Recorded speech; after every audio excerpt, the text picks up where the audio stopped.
Reluctant Persuaders by Edward Rowett. Episode 3, At Your Side. Hey Teddy, good morning to you. Surprise! No, get away, Ted, get away, get away. Ted, it's me. Happy birthday! Oh, Joe, you remembered. Of course, I wouldn't forget again. Not after. Well, I'll never forget again. You even made a banner. Happy B-Day tea. I started too big and ran out of space. Oh, it's perfect. Thanks, Jay. That's only the beginning. There's a card and present on your desk, a cake in the fridge, and... Happy birthday, Teddy. Amanda, how did you know? Joe may have mentioned it in passing. So, I got you this card. Wow. There, happy now. Thank you. Teddy, it is your birthday, Amanda. I mean every word. It's beautiful. Good. Responsibility discharged. I want no further part in this charade. Are we playing? No. I didn't know she cared. Of course she does. She's just funny about showing it. Mother thinks it's because she's in love with me. Did she remember your birthday? Of course. She made the most amazing breakfast in bed. Bacon, sausages, black pudding, both kinds of egg, toast, beans, the works, and I sat with her while she ate it. In fact, there's only one thing that could make today any better.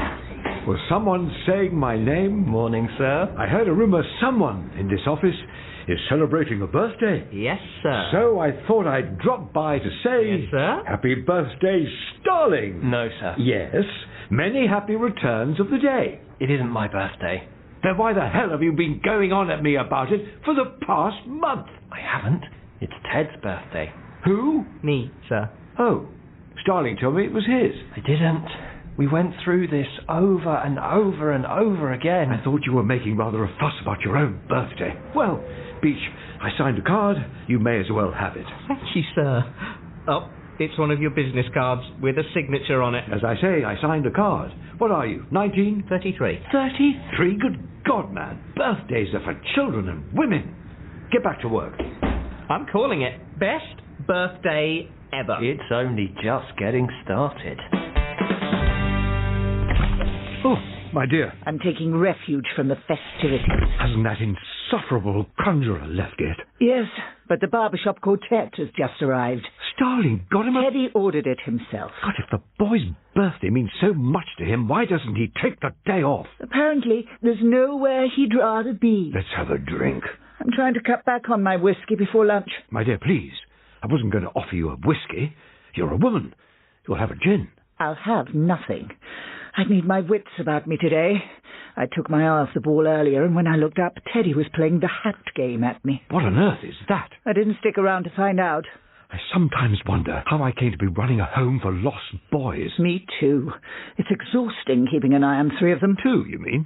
Yes, 2, I mean. By the time I was 33, I'd settled down. I had a house, a wife, 2 beautiful mistresses. Oh, Starling's no better, giving Beach all those gifts. It is his birthday. Men don't give other men gifts. They buy things for themselves. That's the trouble with this place. I'm surrounded by needy boys and emotional women. My dear, where are all the men? I sometimes wonder that. Have a look and see if the coast is clear. I want a piece of Beach's cake. Your Starling and his best friend, Teddy. Rupert, fix me a whiskey. I might have a gin. Ted, the caricaturist is leaving. Oh, that's probably for the best. Don't know why Mr Hardacre got so angry with him. It was only a drawing. He says he won't tolerate being lampooned. Is everything all right? Oh, it's stupid. What? I can't stop thinking about my promise to Mr Hardacre. Your promise? That I'd spend this year looking for my dad? You promised Mr Hardacre? Yes, at the Christmas party. Oh, Ted, he only said that to stop you giving him a mug. I think there was a little more to it than that. Has he ever mentioned it since? Not with his words, but Mr Hardacre never forgets. Sooner or later he'll ask how I'm getting on. What am I going to tell him? I'm another year older and I haven't made any progress. Have you tried? Everything I can think of. I put a card in the window of the newsagents. Have you asked your mum about him? Well, you know what Mother says about questions. They're how the devil gets in. She is a difficult woman to have a conversation with. I don't know what else I can do. Let's go out for lunch. Either of the service stations, my treat. I can't. I already have lunch plans today. Who with? They're in here. Much obliged.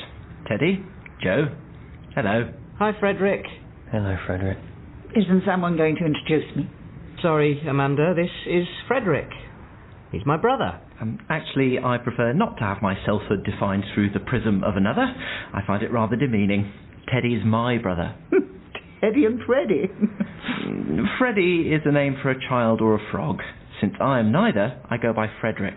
You two are very alike. We're semi-identical twins. Yet somehow not alike at all. We're also semi-non-identical twins. And our lives have followed very different paths.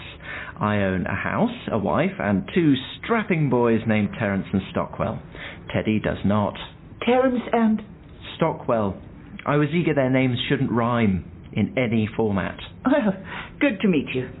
Happy birthday. Oh, it's not my birthday. Well, surely if you're twins.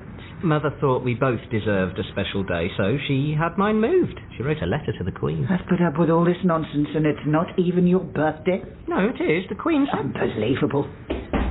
I've asked you not to tell that story, Teddy. It makes us look eccentric. Sorry, Frederick. Happy pretend birthday. Needless to say, I didn't get you a gift. Why not? I don't believe in them. Neither the giving nor the receiving. Everything I have, I earned. Apart from a novelty tie, which it would have been professionally disadvantageous to refuse. Are we ready for lunch? Could Joe come as well? I booked a table for 2. I don't mind kneeling. That's fine. I'd just be a third wheel. Yes. Come along, Teddy. I'll have the chicken liver pâté, followed by the fillet of brill with the roasted asparagus side, and a glass of the Chablis Grand Cru. Very good, sir. And for you? Yes, may I see a children's menu? He'll have the same as me. I'm not sure I like any of that. I won't sit here while you order a child's lunch. You're going to eat like a grown-up for once. Okay, so... knife in left hand, spoon in right? Please don't embarrass me, Teddy. I'm just not used to eating in a place this fancy. Frederick, I think this tablecloth is actually made of cloth. It is. So, how are things at work? Really good, really good. Did you see our Walton's advert? I did. I assume it was all Joe's work? Not all. He has talent, that boy. Oh, I know. Joe is amazing. We're not here to talk about him. What progress have you made since last we spoke? Oh, it's my birthday, Frederick. Well, no better moment for a life audit. Reflect on where you're going wrong. I was hoping we could just have a nice meal. It means a lot that you took the day off for my birthday. I took a long lunch, and it isn't really your birthday. Well, it means a lot that you remembered. I own a calendar. You should try it. Oh, I own lots of calendars. Decades-old advent calendars don't count. Which reminds me, we need to speak about your hoarding. I'm not a hoarder, I'm a collector. Those cereal box toys are appreciating in value, are they? They are to me. Teddy, tidying your room is the first step to ordering your life. How would you know if my room's tidy? You never visit. Because I find the fashion in which you and Mother live immensely distressing. It has a sinister Norman Bates quality to it. Not since we closed the motel. Well, I don't intend to expose Terence and Stockwell to it. Mother would really like to see them, and you. And she's welcome to visit us any time. Oh, that's not fair. You know how she feels about leaving the house. Yes, I know. That's how the devil gets in. There's actually nothing wrong with living with your parents. Joe says lots of people have to do it these days. That is a fiction peddled by the indolent and incompetent. Terence and Stockwell live with you? Because they're 11 and 9, respectively. They know they're expected to move out by age 21 and return only for Christmas and the occasional Easter. What if they fell on hard times? That will never happen. Stockwell has begun saving for his first deposit. Do you ever think you might be too hard on them? I simply don't believe in coddling. My boys are going to be high achievers, like me. You were coddled, and it's done you a great deal of harm. I wasn't. It hasn't. Yes. Coddled and indulged. And it's still going on. Mother cooks your meals, pays your bills, washes your clothes. Only when she remembers. It's as if you're incapable of managing your own life. I'm not incapable. I ordered myself a barbershop quartet this morning. I'm going to receive that as a joke because I can't bear that it should be true. Well, it is true, so... I won't sanction your buffoonery, Teddy. I can't. It sometimes feels like the only reason you want to see me is to lecture me. What I want is to see you succeed. If you don't sort your life out, who do you think will? Do you ever think about Dad? We don't have a father. Well, we do somewhere. I have been trying to track him down. Why? There's things I'd like to ask him. About what? about him and myself, you know. Maybe he could help me solve the enigmatic riddle that is Teddy. This is a man who went out of his way to seduce Mother. I don't think you should place too much faith in his wisdom. Well, he must have had something going for him. You know what Mother usually says about sex. That's how the devil gets in. Joe, I want your opinion. Where should I hang this drawing of Rupert? Somewhere he won't see it. Well, where would be the fun in that? What happened to the Brothers Grimm? They went out for lunch. You not invited? Nah, Frederick and I don't really get on. He feels I enable Ted. I don't much like him either. I find him weird. And he's always telling Ted to grow up. Oh, what a villain. No, I know, but Ted's already a bit fragile today. The conjurers, caricaturists and clowns weren't enough for him? It's his dad. He promised Mr Hardacre he'd track him down. All he has to go on is that his dad worked in advertising. Joe, I'm not as invested in you and Teddy's psychodrama as you seem to think. Right, sorry. His father worked in advertising. Yeah, that's sort of how we ended up in it. Teddy liked the idea of following in his footsteps. When was Teddy born? 1986? And his father ran off? While his mum was pregnant. I don't know if he even knew she was. So, you're looking for a man who worked in advertising in the 1980s, was putting it about all over town, you might even call him a cad, who Teddy shares a mysterious bond with? Was someone saying my name? I was thinking it. What's happened to Beach? He's out to lunch. Yes, obviously I know that. Literally, though. Then we might finally get a bit of peace. Sometimes I wonder who's responsible for that boy. I mean, you don't think. Perhaps I could get invested in this psychodrama. His name is Jordan B. Peterson, and the book is called 12 Rules for Life. I think it would do you a lot of good. You really didn't have to walk me up to my office. I wanted to finish making my point. Well, it's good to see you. Yes, I should be off. I'm sure you have work to get on with. Joe will give me something to do. Of course. Well, until next time. Frederick, before you go, about Dad? Teddy, don't let this become another obsession. If you did ever meet him, he would simply be a strange man who knew nothing about you and cared less. Was someone saying my name? Oh, Beach, it's you. Oh, and who is this fine young man? This is Frederick, sir. I'm his brother, Frederick. This is my Mr Hardacre. It's as if someone took Beach and fixed him. That's very kind of you to say. I can scarcely believe you come from the same stock. I'm very much the white sheep of the family. Would you care to join me in my office for a drink? We'd love to. Not you, Beach. I'm afraid I was just on my way out. Can I give you a lift anywhere? Oh, there's no need. My car's parked out front. The Range Rover. That's a mighty machine. I'll take you for a spin if you like. I'd be delighted. Should I come too? You get back to work, Beach. You've taken an obscenely long lunch. I understand it's not even your birthday. Not no, because the Queen said... Goodbye, Teddy. I hope you'll think about everything I've said. I will, and I hope you'll think about everything I've said. Mr Hardacre. Oh, please. Call me Rupert. I'm fine with this. What's the book, Ted? 12 Rules for Life. Why are you reading that? Frederick told me to. Have you two seen Rupert? Amanda... He left early. He's playing squash with Frederick. Frederick, your brother. Amanda... They really hit it off on my birthday. Did they now? Amanda... I wonder why that may be. Probably because they're both such high achievers. On an entirely unrelated subject, how's the father hunt going? Oh, I've given up. What? Why? I mean, what's the point? Even if I found him, he'd just be a strange man who'd probably like Frederick more than me. But you promised Rupert. Oh, he was just trying to stop me giving him a mug. You were right, Joe. He doesn't remember. Sorry, Ted. No, I'm going to stick with the only dad who's never let me down. The milk tray man. The milk tray man? From the adverts. The man in the polo neck who swings into women's bedrooms and leaves them a box of milk tray. When I was little, whenever the ads came on, Mother would say, "That's your dad, that is." I'd watch TV for hours, just hoping to see him, and sometimes when I tiptoed upstairs there'd be a box of milk tray by my bed.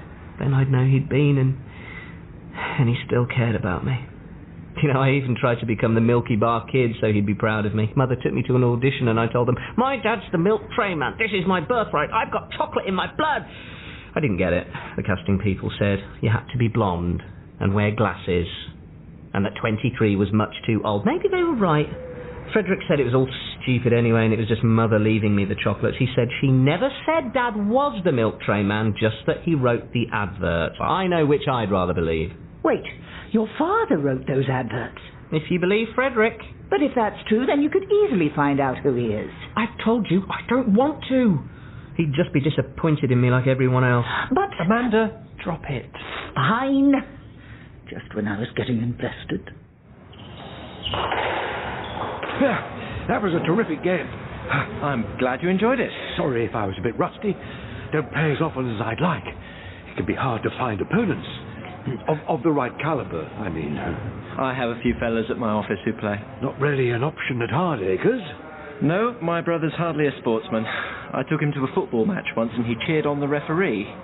Didn't take him to the football again. I'm surprised you take him anyway. I'm surprised you managed to get any work done. The burden largely falls on me.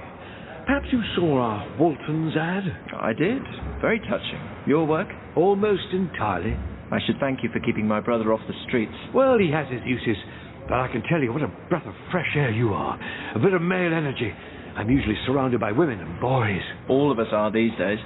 This world is very hostile to men. I've noticed that as well. We're being marginalised, professionally and culturally. That's quite true. Nice watch, by the way. Oh, thanks. Bought it with my Christmas bonus. It's the James Bond limited edition. Very tasteful.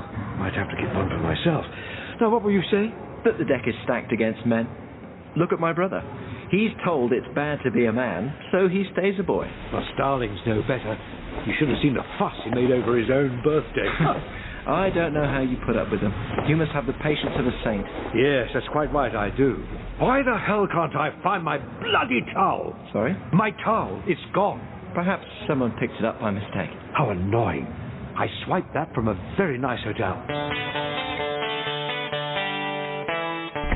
Rupert, you're here for once. Actually, I was just going out. Off to meet Frederick? No, he's busy this evening. But he did recommend this fascinating book by a chap called Jordan Peterson. You two have really taken to each other. My dear, excellence recognizes excellence. Frederick's like the son I always wanted. You have sons? Yes, but not the ones I wanted. Has Frederick mentioned his father? Well, why would he? I believe he ran off before the boys were born. And apparently worked in advertising. Oh, really? I'm afraid there was rather a lot of that going on in the industry back then.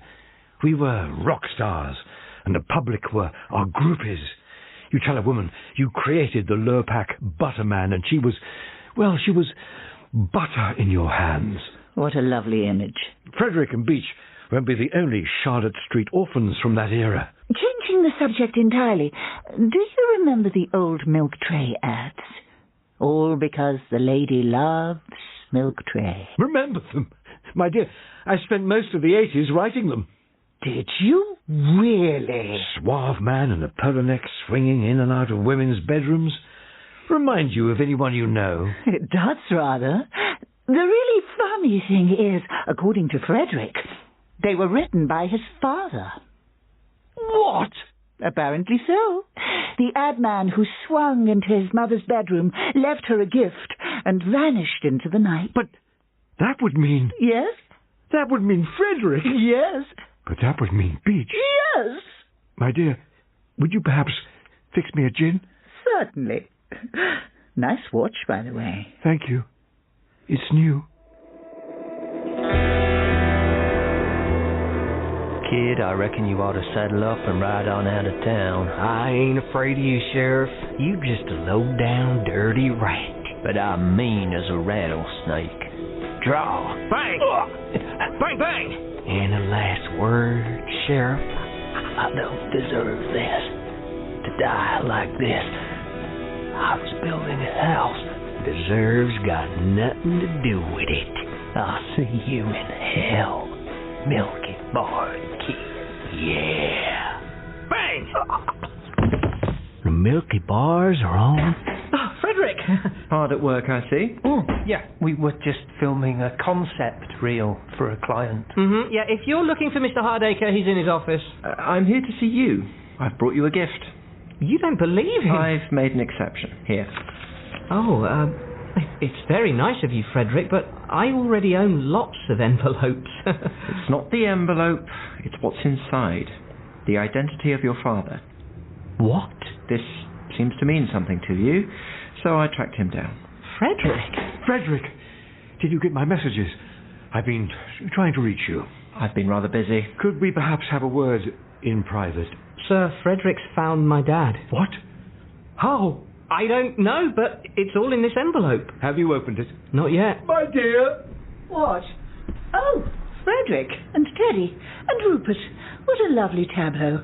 Almost like a family portrait. Amanda. My dear, the envelope, their father. Frederick's tracked him down. How exciting.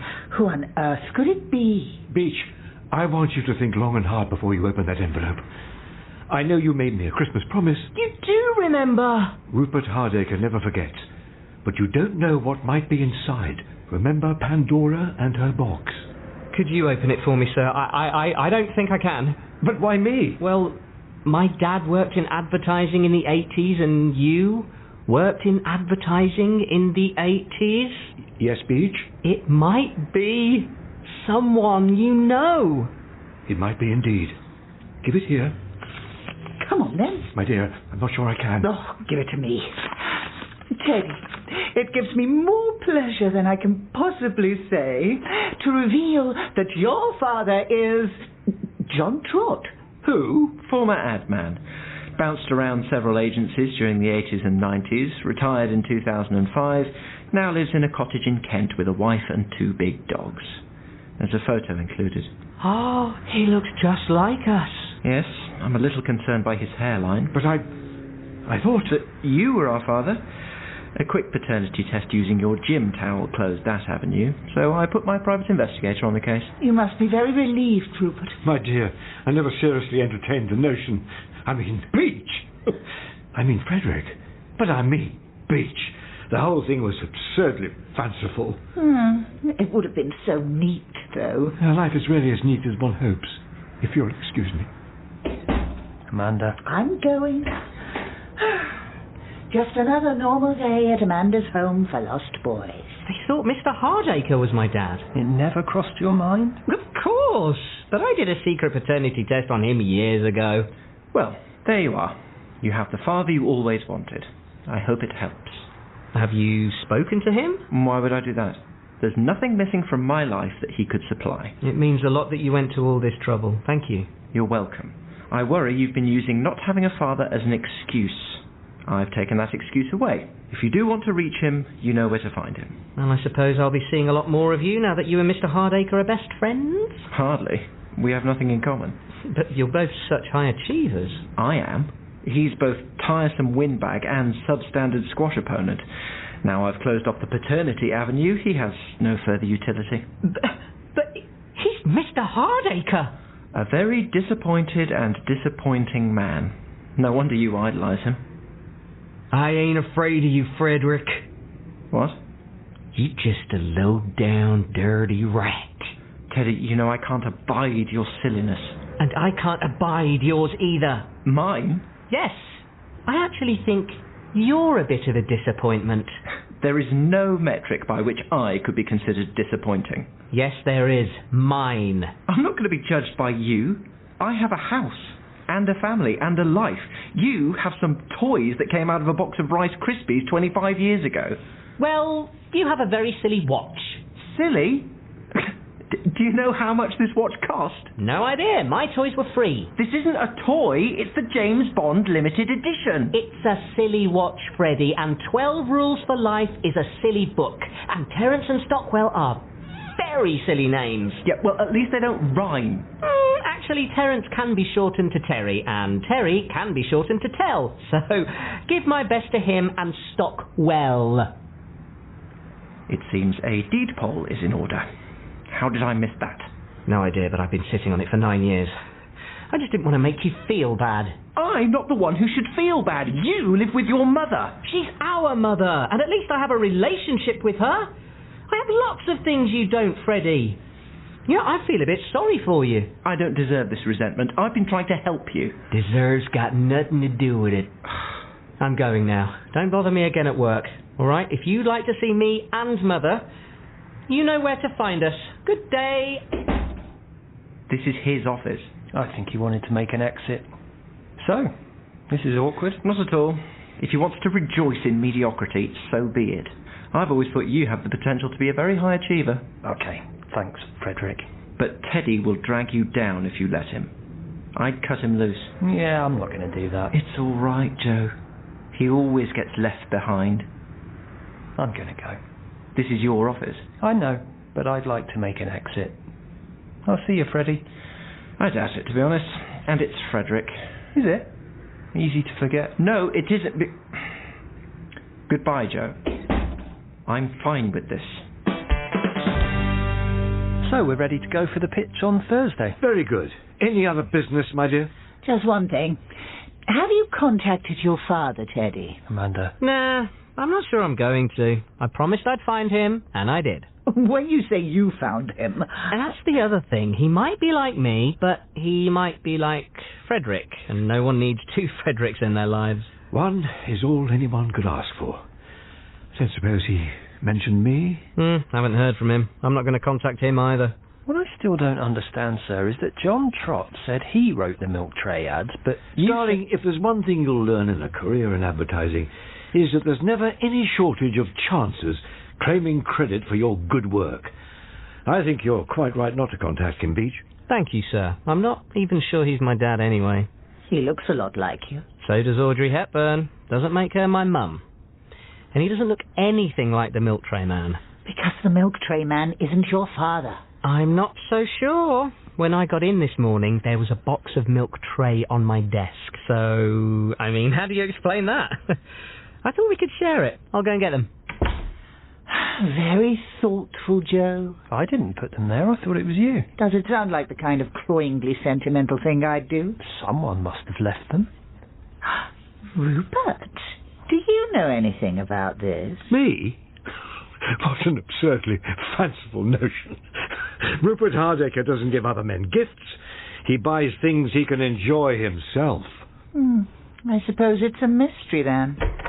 Here they are. I've only eaten most of them. So, would you like one, sir? Thank you, Beach. I don't mind if I do. Reluctant Persuaders is written by Edward Rowett and directed by Alan Nixon. It stars Nigel Havers, Mathew Baynton, Josie Lawrence, Rasmus Hardacre and special guest Kieran Hodgson. It is script edited by Mark Evans, produced by Gordon Kennedy, and is an Absolutely production for the BBC.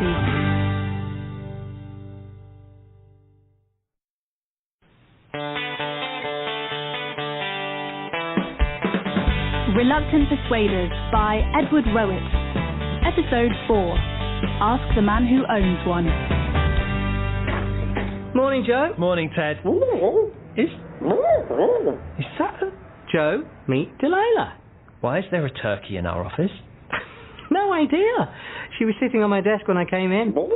And you didn't question it? Well, I tried, but she isn't It talking. must have come from somewhere. Well, I expect she's a stray. A stray turkey. Yeah, I think she just wandered in. Wandered in, off the street, into a building, up several flights of stairs, through a door, into our office.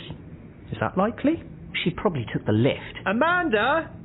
Do you know anything about a turkey sitting in my office? Yes, he's called Teddy. Why does it matter where she came from? She's here now. When life gives you lemons, make lemonade. But it hasn't. It's given us a turkey. So we make turkey aid. Look, if you didn't bring it in, and I didn't bring it in, and Amanda didn't bring it in, then who... Was someone saying my name? My, what a fine bird. Isn't she? Do you know anything about this, sir? Why, I couldn't possibly comment. What's going on? Oh, there really is a turkey in here. Yes, he's called Beach. I've already done that one, Rupert. Damn. Where's it come from? I think Mr Hardacre brought it in. I may have done. Why exactly? Why do you think? I honestly have no idea. Oh, my dear? Don't look at me. Oh, come now. Beach? Yeah. You thought it would be a good learning experience for me to have a pet. No. Haven't any of you seen this week's issue of Campaign? I don't read Campaign. It's the industry talking to itself about itself. The only people who read it are narcissists hoping their work will be mentioned somewhere. Isn't that last week's issue on your desk? That belongs to Ted. Well, here's this week's issue. Take a look at page 21. Fine, but I don't see what... Oh. Oh, dear. Oh, yes. What happened? Turkey of the week. Ah. It's a column that names and shames bad ads. It appears this week Joe is in the firing line. What ad? The aliens discovering pizza spot. That was a good ad. It was funny. Not according to campaign. Aims for funny, misses, and lands on annoying. All right, Rupert. A tired concept, poorly executed. All right, Rupert. A truly risible effort on behalf of a brand that deserves better. Have you memorised the whole thing? Just the best bits. Which was all of them. You all right, Joe? Me? I'm fine. Who cares? Not me, that's who. This doesn't fully explain why you felt it necessary to bring a turkey to work, Rupert. It's an old Adland tradition, a rib, if you will, that the recipient of Turkey of the Week is presented with a live turkey by his colleagues. I have never heard of that tradition. Well, that's the way things are going, isn't it?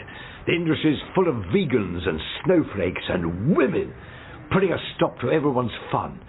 Doubtless some tree-hugger decreed it cruel and inhumane. Because it is. Nonsense. There's nothing remotely cruel about it. The creature's having the time of its life. What am I supposed to do with it? Choke the life out of it while we watch. It's a ceremonial thing. I'm not killing an animal you brought in here as a prank. It's not a prank, a rib. Either way, can you get rid of it, please? Certainly not. The bird's your responsibility now. Right. Okay. Don't worry, Joe. I'll take care of her. Thanks, Ted. Would you all excuse me? No, wait. I want a picture of you with that bird. Stand there. Oh, very fine. The starling and the turkey. I shall have it framed. I'll see you all later. Well done, Rupert. My dear, better he heard it like this. Better? Well, funnier. Should someone go after him? Oh, yes, he forgot the magazine. No, Rupert. I'll go. Don't worry, Amanda. Leave it to me. I make it a point never to leave anything to you. You don't know Joe like I know Joe, though. I've helped him through all kinds of heartbreaks and disasters, many of which I caused. I'll look after him. And that's why it genuinely doesn't bother me, because it's my work, but it's not actually my work, if you see what I mean. So whether people say it's good or bad, that just doesn't land on me. It's like, I'm just a gun for hire. I don't look back. I'm already off and on to the next thing. Do you see what I mean? I guess so. What was the question again? What do turkeys eat? I don't know. Have you Googled it? I want to work it out. Okay, so far I know she doesn't eat crisps, cheese strings, chocolate, rice pudding, popcorn, shortbread, cheesecake, Turkish delight, or trifle. I do worry about your packed lunches. It's all right. I've got this small box of raisins too. I wonder if Delilah will like those. Oh, no, me neither. You can try her on my lunch if you like. I'm not hungry. Are you sure you're okay, Joe? Ted, I'm fine. And I'll tell you why. It's because I don't... You know, I think I got it. I just mean, if it did bother you... Which it doesn't. Which it doesn't, that would be okay. It's never a good idea to keep things bottled up. Remember when I tried to keep that swarm of bees in a bottle? I do. And I appreciate the concern, but honestly, I'm fine. So campaign don't like my work. I'm not going to obsess about it. Okay. Because that's what they want me to do, and I won't give them the satisfaction. Yeah, I just worry that you might be in denial. Ted, I'm not upset. I'm not keeping anything bottled up, and I'm certainly not in denial. I've never even been to Egypt. Because denial? All right, it bothers me, okay? It bothers the hell out of me. It's embarrassing and humiliating and demeaning, and even if I could stop thinking about it, which I can't, I wouldn't be able to, because that ridiculous bird is sitting on your desk reminding me of it. There. See? Now don't you feel better? No. Oh, really? No.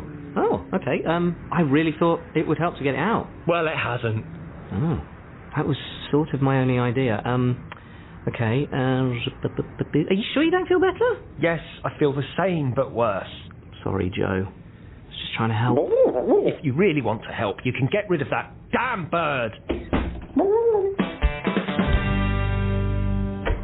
Joe? Not now. I'm writing a letter to campaign. That sounds healthy. Saying what? Just calmly and politely telling them that while I respect their right to an opinion, in this case, I respectfully disagree with that opinion, and very rationally and reasonably explaining the thinking behind the ad, and why, with respect, I think they may have missed the point of it. Dear dickheads. That's all I've got so far. You cannot need me to tell you that this is a bad idea. Why? You're always telling me to stand up for myself. This letter will make you look like the kind of preening egomaniac who's so fragile he's unable to stand a joke at his own expense. Was someone saying my name? Yes. You better not have been making a joke at my expense. I won't stand for that. Ha! Starling, how's that turkey getting on? No idea. Teddy's looking after it. Oh, it'll be dead then. Good. I fancy a turkey dinner. What are you two up to? I'm writing a letter to campaign. And I'm imploring him not to. Giving them a piece of your mind, eh? Let's have a look. Dear dickheads. Capital beginning. Good to see that you're standing up for yourself. I'd do the same if I was in your shoes, but of course I never have been, because I've never won Turkey of the Week. Joe, you're doing what Rupert would do. Does that not sound an alarm? No, because he's a creative, so he gets it, and you don't because you're not. Is that right? Darling, would you excuse us a moment? My dear, a word outside. Rupert, even you can't think that this is a good idea. Of course not, my dear, but it needs careful handling. The boy's feelings are obviously hurt. Women don't realize this, but the male ego can actually be quite fragile. No, I won't believe it. Well, it's true. Men can be just as prideful and vain as, well, women. I've often observed it in other men. Thank God you've managed to stay so clear-eyed and humble. Yes, I pride myself on my humility. But this situation will need to be handled with extreme tact and delicacy, which I have and you don't. You brought a live turkey to the office to mock him. Yes, because I thought he could take a joke. Now I see that he can't. I will handle it. You know, the boy regards me as his mentor. Then why is he in my office every 2 minutes asking for advice? I wasn't aware he was. No, because you're not his mentor. I am. His mentress, you mean? What? Mentress. A female mentor. There's no such thing. I agree. It's highly unusual. The word doesn't exist. Of course it does. All nouns have a female form. Actor, actress, mentor, mentress, doctor, nurse. I'm more than qualified to take over his mentorship. Fine by me. He doesn't listen. A bad mentress always blames her mentee. What's your plan exactly? The boy's furious and het up and needs to calm down. So I shall take him out and get him very drunk. No man has ever been angry with a drink in his hand. So, as you can see, it was just another instance in which I turned out to be right and everyone else was proved wrong. Yes, sir. Which reminds me of another time I was correct. I think I might head off. Nonsense. Have another drink. No, I'm going to get back to my letter. I want to get it off tonight. Starling, do you really want to be known as the kind of man who can't take his licks, who writes whining letters of complaint? I thought you said you'd do the same in my shoes. If I did, I hope someone would stop me. I don't say this isn't a difficult experience for you, but you must look at the positives. What positives? Why do we fall, Starling? So we can learn to get back up again? No, so others can have a damn good laugh at our expense.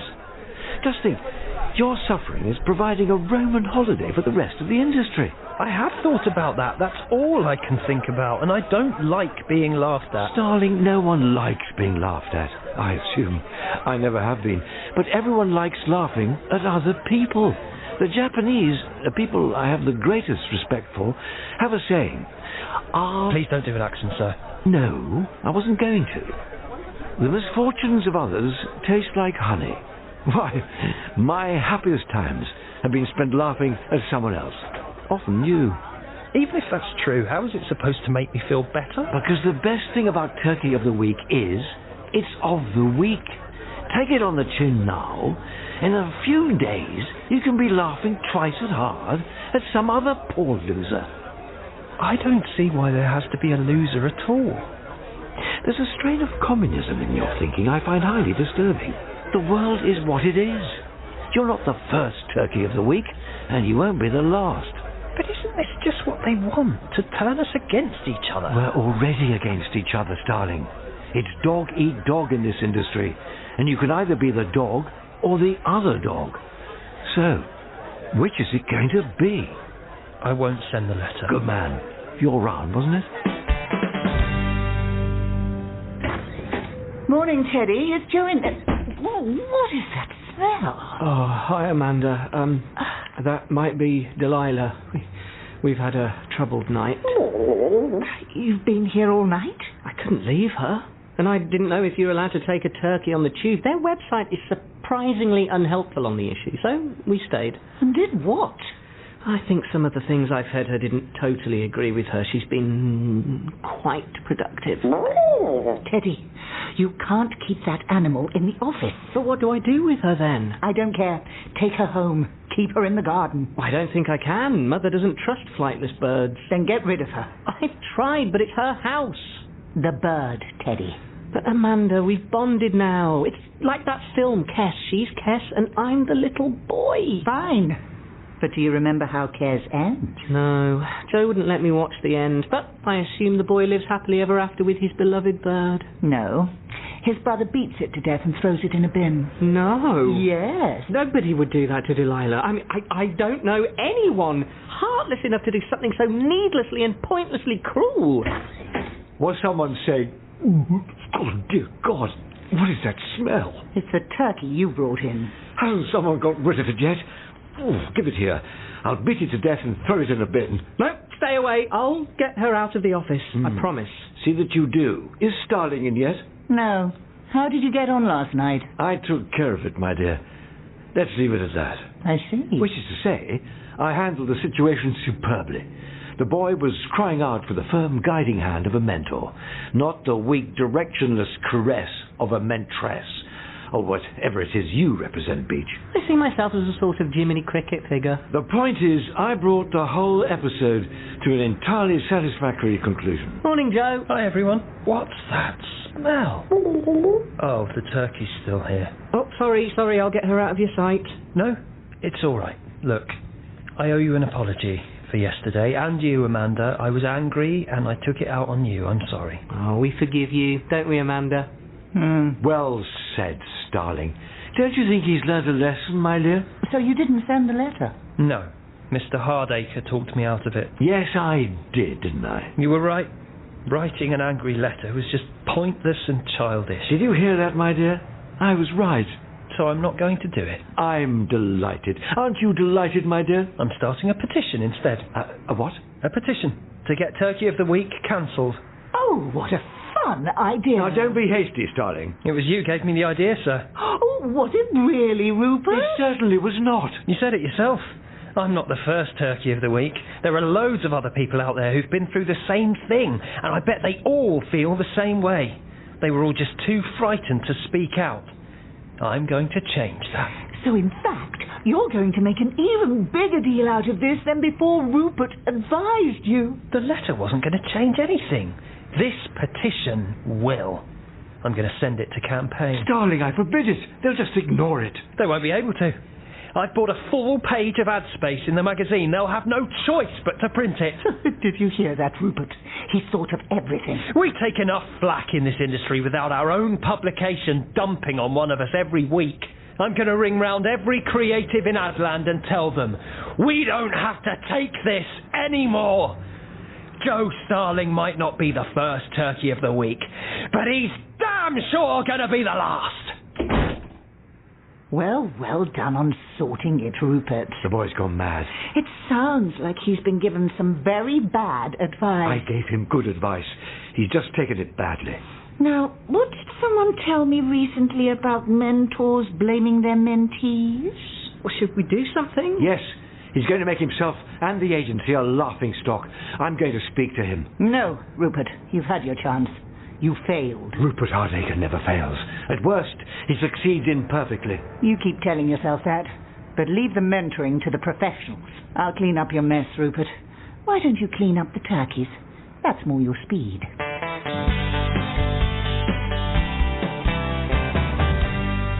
I'm looking for as many names as possible. Can I put you down? Absolutely, or anyone else in your department. Just let me have their names. Patrick Ness, yes. Diana Bagg, yes. And Ivan Christopher Yadick. So that's Mr. Penis, Miss D-Bag, and Mr. I.C. Yadick. That's great, very mature, thank you. Children. Joe? Not now, I'm changing the culture of advertising.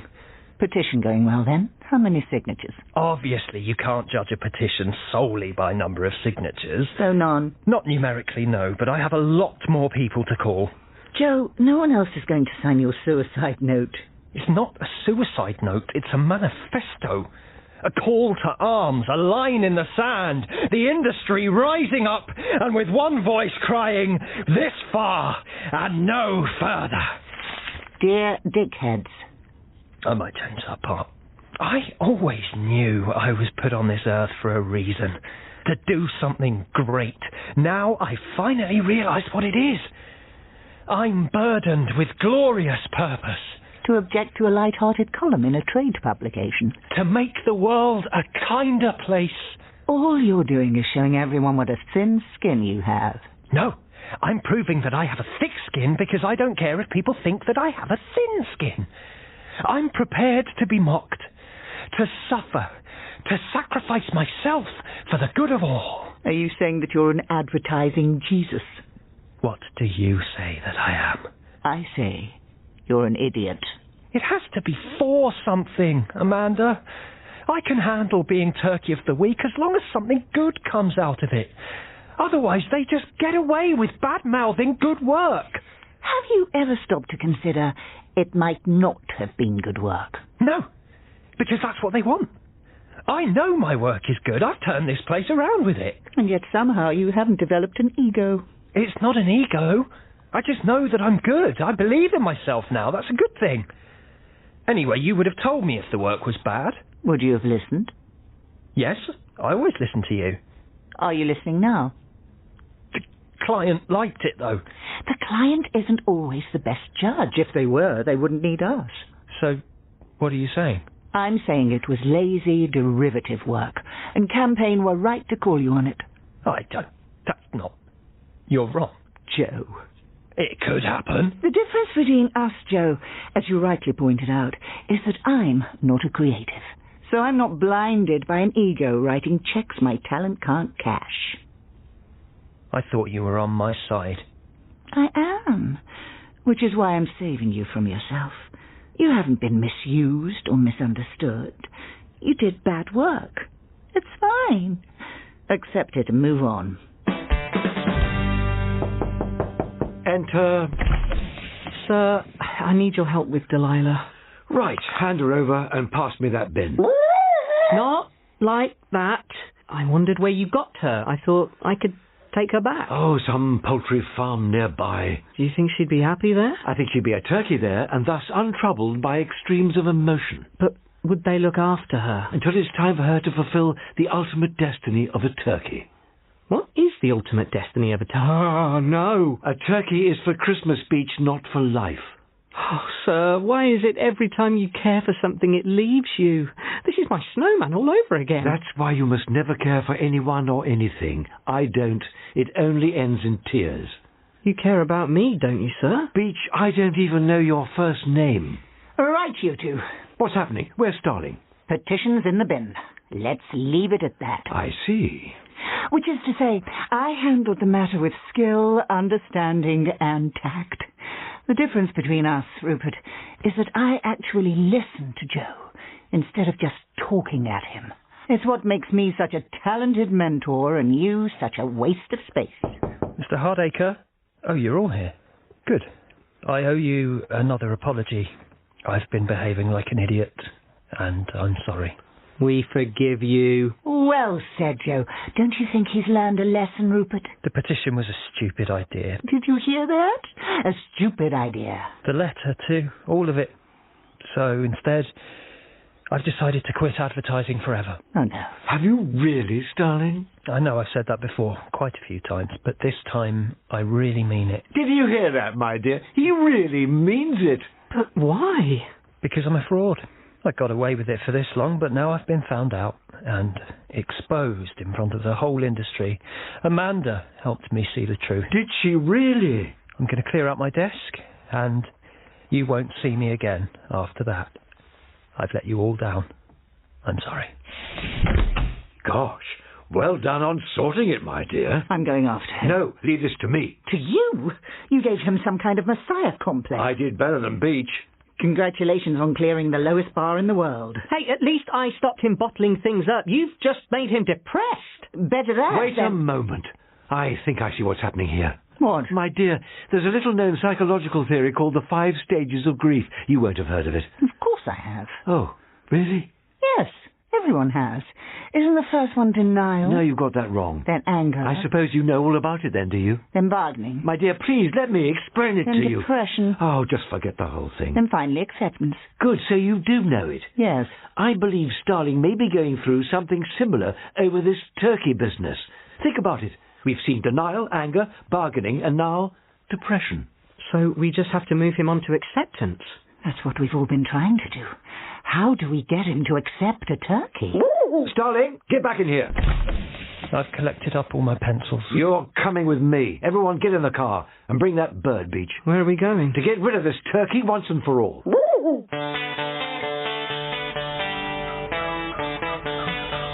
Delilah, look.